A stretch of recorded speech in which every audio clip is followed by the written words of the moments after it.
Hi folks, David Waring here again with InformedTrades.com and today's lesson of the day. In our last lesson we reviewed what we've learned up to this point about fundamental analysis with a 10-question quiz on monetary policy, trade flows, capital flows, and the U.S. economy. In today's lesson we're going to begin a new discussion on the fundamentals of the individual currencies of the world, starting with the U.S. dollar. So let's get started. As we discussed briefly in our lesson on the main currencies of the world in Module 1 of this course, although there is lots of news lately about the U.S. dollar losing some of its status, as of this lesson there is no doubt the U.S. dollar is still king of the currency world. There are several primary reasons for this which we will cover in today's lesson, and which are behind the fact that no matter what currency a trader trades, pretty much everyone in the Forex market follows the U.S. dollar. The first reason why the U.S. dollar is the king of the currency world is the fact that it is a part of each of the world's most actively traded currency pairs. According to the Bank of International Settlements, and as outlined here, these currency pairs account for 67% of the daily turnover in the Forex market.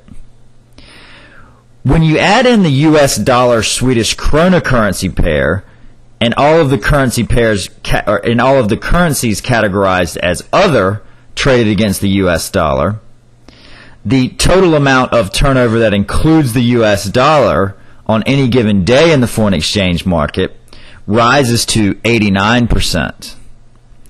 A second reason why the U.S. dollar is still king of the currency world is because it is the world's primary reserve currency, accounting for over 63% of the world's currency reserves. A reserve currency is a currency held by the governments/central banks of other countries in large quantities. Countries do this so they can purchase goods which are priced in the reserve currency at a cheaper rate than if they had to convert, and to borrow money at a cheaper rate, since lenders will be more likely to lend knowing they hold large quantities of what is considered a more credible currency. Perhaps most importantly for traders, many countries, and especially countries in Asia, the most talked about example being China, maintain large reserves of U.S. dollars so that they can either peg the value of their currency to the U.S. dollar or maintain a loose peg.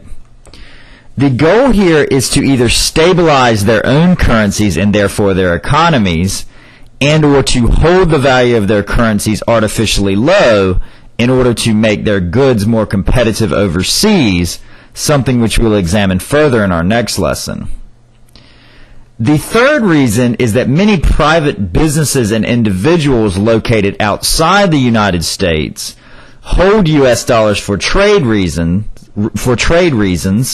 or because they consider the currency more stable than their home country's currency.